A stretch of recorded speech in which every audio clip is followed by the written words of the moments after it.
daily news program from Worldlink TV presents a selection of news reports from independent and state-controlled broadcasters from throughout the Middle East.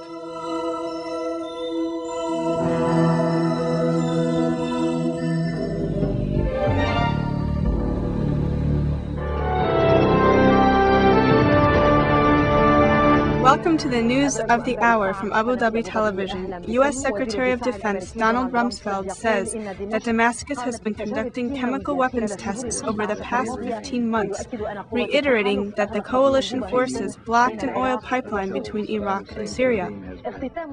The first Iraqi opposition meeting in a U.S. military base near El Nasiriyah in southern Iraq was concluded today. Meanwhile, some faction leaders boycotted the meeting, and opposition leaders agreed to meet again in 10 days. Bush's first telephone conversation with Chirac since the beginning of the war with Iraq, saying that victory in the war is assured. However, they are not finished yet. Bush reiterated that the U.S. and British forces will eradicate all evidence of Saddam Hussein's regime. The U.S. Central Operations Command at the Syria base in Qatar announced that the U.S. believes that there are still weapons of mass destruction in Iraq, but they feel that it is an inappropriate time for UN experts to participate in the inspections. 3 U.S. soldiers were killed. 2 of them died during a hand grenade explosion in southern Baghdad. The explosion was described as random. The 3rd soldier died in a bystander attack in Kuwait. Meanwhile, the U.S. forces found a weapons arsenal in an abandoned building in southwest Baghdad. The arsenal contained anti-tank missiles and mortar shells, which are currently being destroyed. 3 Palestinians were martyred, 2 of them in Gaza. 1 of them attacked a site at the Karn crossing, killing 2 Israelis and wounding others. Al-Qassam wing claimed responsibility for the attack. The 3rd martyr was a member of Hamas. A few days after the fall of Baghdad, people started talking. The Iraqis started telling their stories about a regime that forced them to glorify it by fear. Our reporter Amr al-Munayiri met with an Iraqi citizen whose home was changed into an intelligence cell where phone calls between Iraqis were monitored. The Iraqi regime disappeared and the victims started appearing. Karim al-Mutari is one of these victims. He spent more than 21 years in Iraqi detention centers. He is now 73 years old and has 2 daughters and a son. He is one of the Ba'ath Party founders and the former president of the General Journalism Agency. He was detained through consecutive Iraqi regimes, starting from King Faisal and his Prime Minister Noor al-Said and ending with Saddam Hussein in 1991, because he objected to the confiscation of his home and he demanded an explanation. This man does not want anybody to be honest. Which man do you mean? Saddam.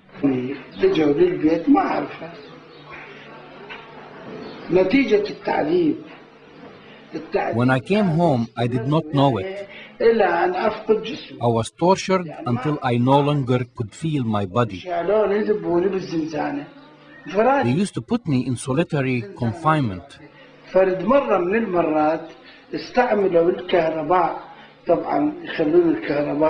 One time they tortured me with electricity against my genitals and ears and back of my neck.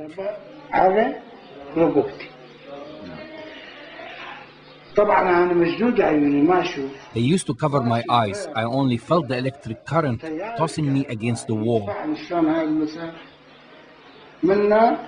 I could not feel anything. In 1996, when al-Muntari returned from prison without his sight, his wife was shocked. She was completely paralyzed and has been confined to a wheelchair since then. 1 year ago, her only son returned from jail handicapped as well.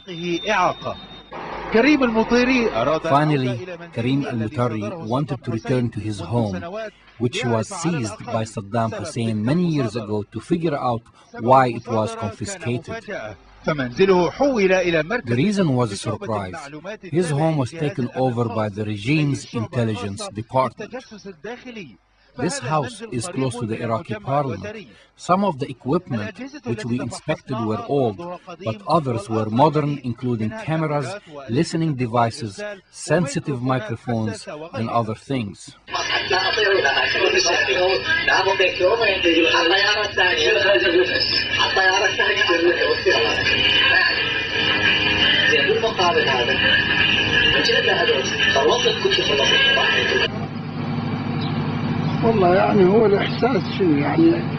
You are asking me how I feel. In reality, the situation is very difficult. I went through a lot of pain for many years. But after the collapse of Saddam's regime and the return of my home, some hope came back even after I lost my sight and suffered for years in different jails.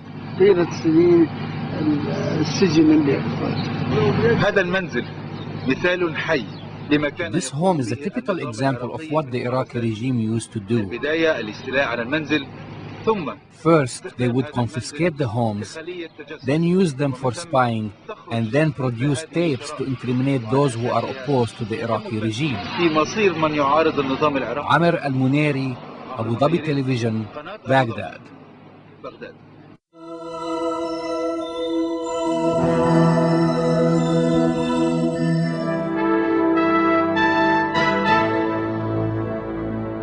مساء الخير. Good evening. Is the future that Iraq waits for the same future the entire region is waiting for? These are the questions being asked today after what happened in Iraq, where the American war caused complete chaos and loss. Today, various Iraqi opposition groups held a meeting sponsored by the United States on how the country should be ruled after the collapse of the Saddam Hussein regime.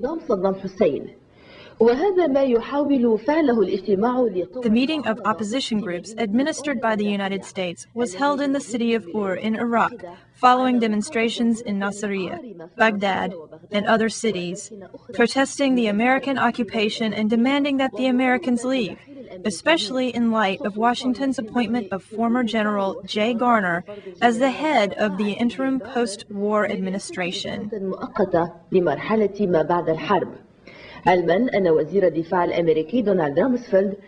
The Secretary of Defense, Donald Rumsfeld, stated clearly that it would not be long before the Iraqis will govern themselves. Washington did not finalize its operations in Iraq, completely controlling it and its resources, before rushing to wage a campaign against Syria with noticeable, practically dictated Israeli provocations with the list of accusations prepared, developing weapons of destruction, smuggling Iraqi weapons to Syria, hiding Iraqis who fled the country, housing terrorists, and other U.S. reasons to confirm military strength and advancement. Syria rushed to respond to the joint American-Israeli campaign and revealed the campaign's motivations. The Syrian cabinet described the accusations as threats and false claims serving Israeli interests. The cabinet denounced the escalated language used by some U.S. officials and their fraudulent claims and threats against Syria.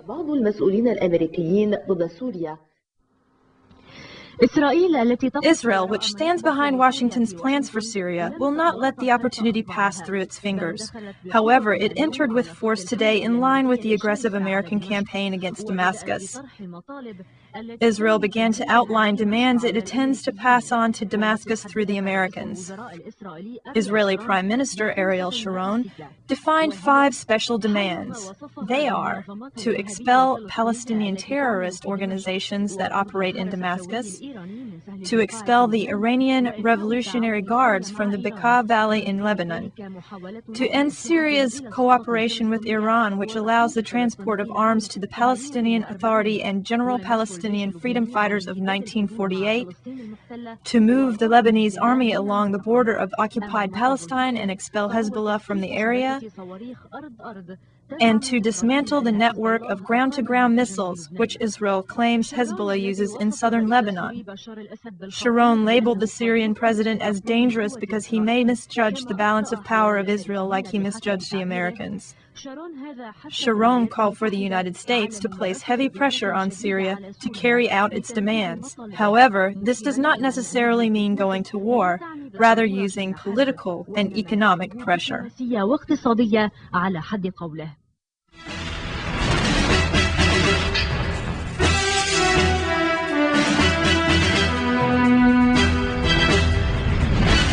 Around 20,000 demonstrators converged on the southern Iraqi city of Nasiriyah on Tuesday to protest U.S. talks aimed at sketching out a post-Saddam Hussein administration. The U.S. has chosen the Iraqi opposition figures that will participate in the first such meeting on Iraqi soil after the downfall of the Iraqi regime. Residents in the city took to the streets protesting any U.S. attempt to administer Iraq according to its own interests. The Supreme Assembly of the Islamic Revolution in Iraq will not attend the meeting, saying it refuses to put itself under the thumb of the Americans or any other country.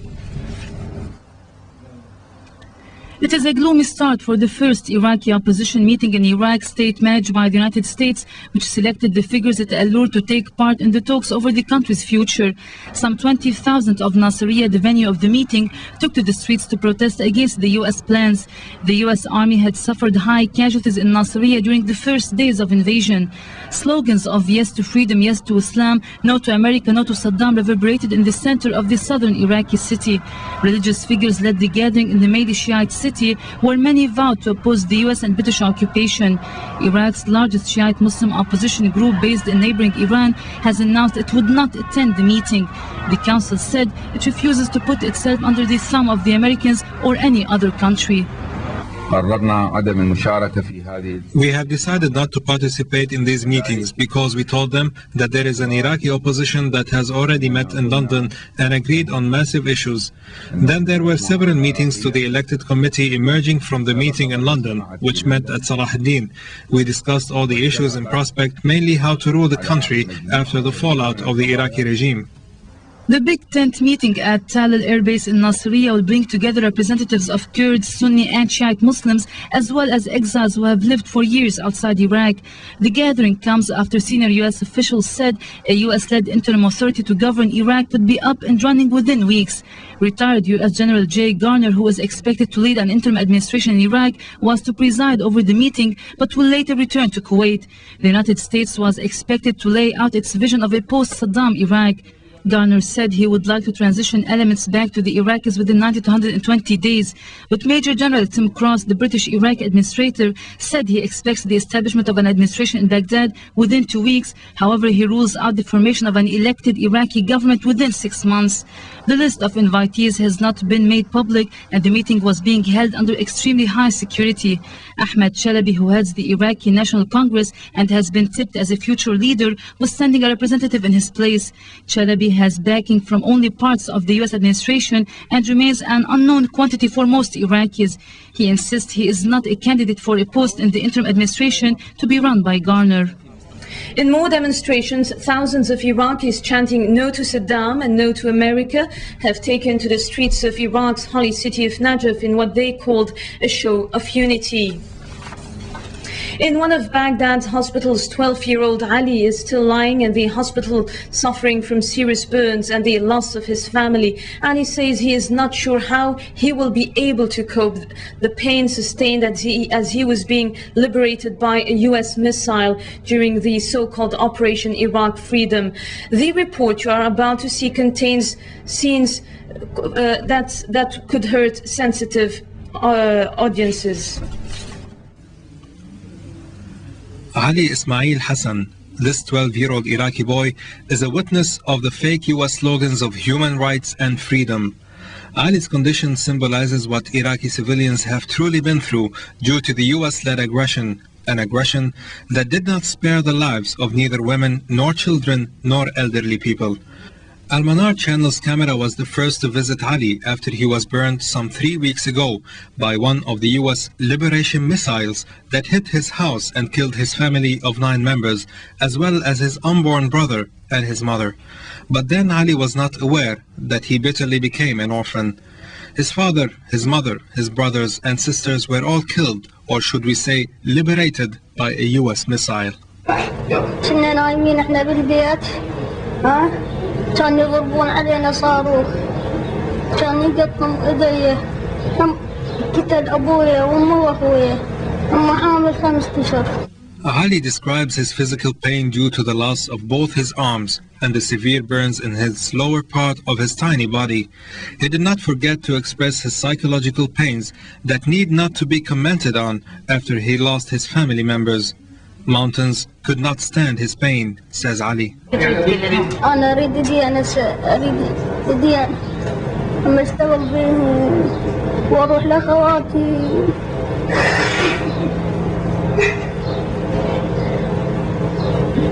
أنا كل يوم يتألم الجبل بيتعمل الألم مال الجبل كله. However, Ali's message to the Americans is what every Iraqi who had experienced the taste of their alleged liberation would say.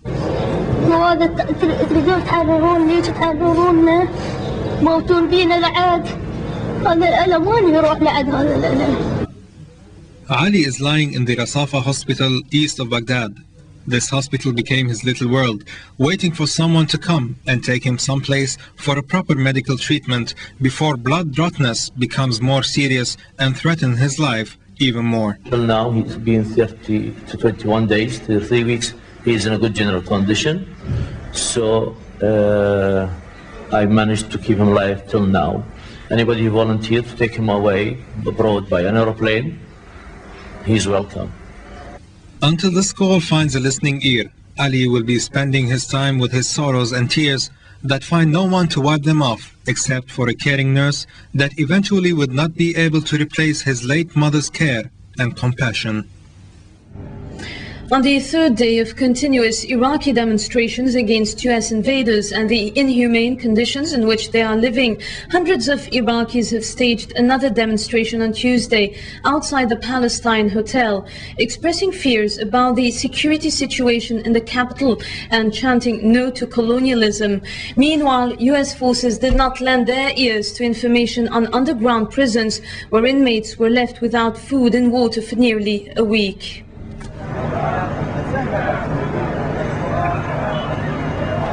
With our blood and our souls, we will sacrifice for you, Iraq, chanted demonstrators outside the Palestine Hotel in Baghdad on Tuesday.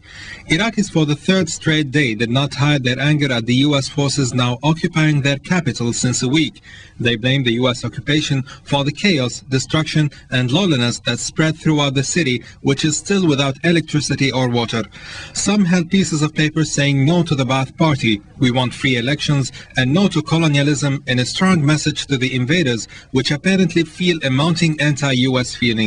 U.S. forces tried to hamper the media from covering the third straight day of anti-American protests by moving reporters and cameras about 30 meters from the barbed wire entrance of the hotel.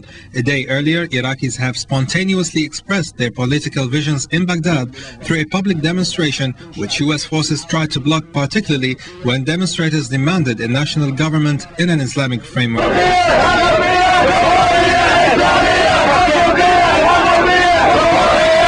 Meanwhile, Baghdad is still without electricity or water. Bread is no longer available as before, and gas has become somehow impossible to get. For this reason, hundreds of Iraqis held another demonstration in Baghdad outside the Palestine Hotel, protesting against the lack of basic services as well as the lack of law and order. Meanwhile, the courtyard of Baghdad's town hall is filling up with some of the city's looters who were arrested while ransacking their city. Iraqis have taken into their own hands the search for prisoners, as numbers of Iraqis search ground tunnels and cellars for Iraqi prisoners of unknown fate. Iraqis have demanded invading forces to find the whereabouts of political prisoners that are still without food or water for nearly 6 days. However, no response from the American side was heard. Moreover, U.S. troops did not take any interest in any of the many available information about secret underground prisons. In other developments, U.S. Marines raided the Palestine hotel on Tuesday, searching for what it called pro-Saddam Fedayeen militia. The U.S. troops conducted room-to-room searches and questioned those inside after the U.S. military reported sniper fire had come from the hotel, where the international media are based. Earlier on Monday, U.S. troops blasted their way into underground tunnels northeast of Baghdad. They accessed the tunnels from a building in an area called Medical City, also searching for Fedayeen. During their sweep, U.S. troops uncovered what appeared to be ammunition crates and medical supplies. The United States said on Monday it will consider diplomatic, economic and other steps against Syria over allegations that Damascus was harboring fleeing Iraqi leaders and developing its chemical weapons capabilities. Britain's Foreign Secretary Jack Straw also repeated warnings to Syria to cooperate with the United States. The escalating U.S. warnings against Syria raises concern that Washington is now turning its sight on other countries after hammering the final nail in the coffin of the ex-Iraqi regime. Top aides to U.S. President George W. Bush stopped well short of threatening military action, but said all options remain on the table and warned Damascus to take stock of the U.S.-led route of Iraqi regime. Speaking outside the State Department following a meeting with the Kuwaiti Foreign Minister, Secretary of State Colin Powell said Syria might want to review its past behavior now that the Iraqi government has collapsed. And so we have a new situation in the region, and we hope that all the nations in the region will now review their past practices and behavior. Powell this time raised the sword of diplomatic and economic sanctions, with U.S. officials saying Washington could consider recalling its ambassador to Damascus. It could also downgrade diplomatic relations as it did once in 1986. Of course, we will examine possible measures of a diplomatic, economic, or other nature as we move forward. We are in touch with Syrian authorities. We have a very effective ambassador there, Ambassador Katouf, who will stay in touch with them and make them aware of our concerns. And we'll see how things unfold as we move forward.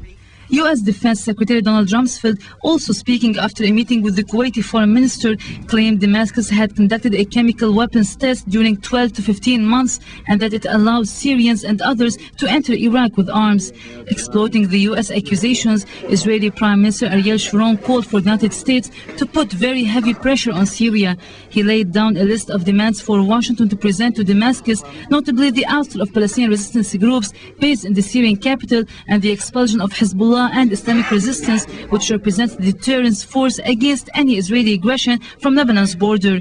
The Israeli Prime Minister described Syrian President Bashar al-Assad as dangerous because, according to Sharon's claims, he could misjudge the balance of power between their countries. Reflecting the British point of view, Prime Minister Tony Blair said the Syrian president had promised to close his borders to fleeing Iraqis, adding he believes that they will do. Blair told the House of Commons that Britain and the U.S. had no plans to invade Syria. For his part, British Foreign Secretary Jack Straw advised Syria to accept the new reality and operate in cooperative way with the U.S. and Britain. However, Straw said there were a number of questions for Syria to answer during a visit to Qatar as part of his Mid-East tour. There isn't a list and Syria isn't on it. But Syria's got to understand the seriousness of this situation. My experience of meeting President Bashar and of meeting Foreign Minister Shara is that these are intelligent people who have the future interest and welfare of their country at heart. In a parallel issue, UK Foreign Office Minister Mike O'Brien was in the Syrian capital Monday following Sunday's visit to Tehran. Meanwhile, Arab states have expressed concerns at the mounting pressure on Damascus. In Cairo, Egyptian President Hosni Mubarak was holding talks with King Abdullah II of Jordan. The Arab League and the Egyptian government both condemned U.S. accusations against Syria. There is a big difference between Syria and Iraq under Saddam Hussein. It will give certain wrong impressions to many Arabs that Arabs are being targeted one after the other, and it was not Iraq alone. Iraq was the first batch and the rest is to follow. Syria on Tuesday again denied it has weapons of mass destruction and accused Washington of double standards over its support of Israel. Syria's ambassador to the United Nations, Rustam al-Zubi, described the U.S. charges as baseless, adding, "It is Israel which has a big arsenal of weapons of mass destruction."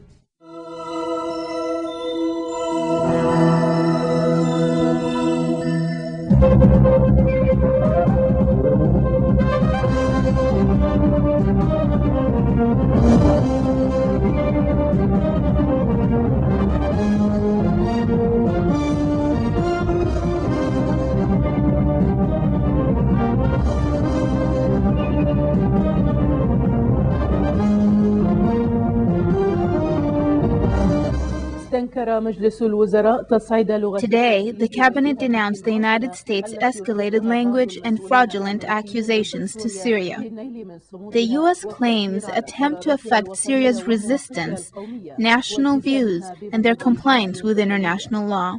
The cabinet met today, led by Head of Cabinet Dr. Muhammad Mustafa Miro. They rejected these accusations and false claims, saying that they are incited by Israel, adding that they serve Israel's interests and expansion plans. Thus, the Arab nation must confront these attacks and these Israeli policies which aim at controlling the region's resources, in addition to denying Palestinians their rights, which includes liberating their country, returning to it, and establishing a Palestinian state with Holy Jerusalem as its capital. The cabinet also asserted the need to end the U.S. and British invasion of Iraq, stressing the importance of Iraq's unity and sovereignty, adding that only the Iraqis have the right to choose their future, political regime, and national government.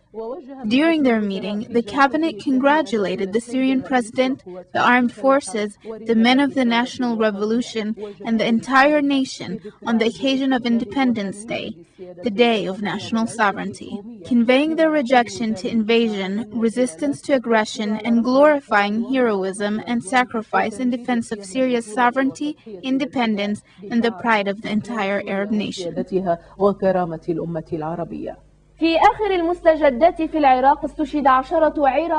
the latest developments on Iraq, at least 10 Iraqis were killed and more than 100 people were injured in Al-Mosul. They were protesting the presence of the Americans when U.S. soldiers opened fire at them. Eyewitnesses report that the injured told hospital officials that U.S. soldiers opened fire at a crowd of Iraqis gathered downtown to protest the American invasion of the city. In Baghdad, the explosion of a hand grenade killed 2 U.S. soldiers and wounded 2 other soldiers from the U.S. 5th Infantry Division. The Central Operations Command in Qatar confirmed reports of the explosion and its damages, announcing that a U.S. Cobra helicopter was destroyed in battles in Samarra, northern Iraq. U.S. reports indicate that the helicopter was brought down by gunfire, and they found the pilot and co-pilot. Meanwhile, the U.S. forces announced today that a U.S. soldier was killed in an accident in a U.S. camp in Kuwait, near the borders with Iraq. A U.S. Army official said that U.S. soldiers continue to fight smaller battles waged by the Iraqi resistance. Meanwhile, the U.S. military personnel evacuated international journalists attempting to cover a new Iraqi demonstration in front of the Palestine Hotel in Baghdad, noting that the hotel contains the U.S. Operations Center in the city. The demonstrators demanded that the U.S. forces leave the country, describing their presence in Iraq as an invasion. In Al-Nasiriyah, where the U.S.-sponsored Iraqi opposition is scheduled to meet, thousands of Iraqis demonstrated this morning, rejecting the meeting. They also released a statement saying that the opposition leaders do not represent them, nor do they express their hopes and ambitions for the future of Iraq.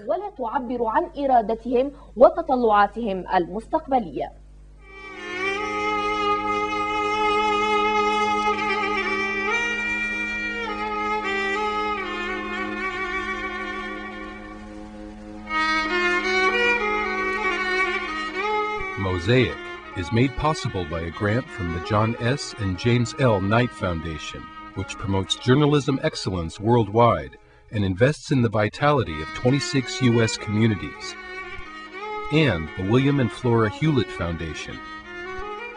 Additional support provided by Henry and Virgilia Dakin.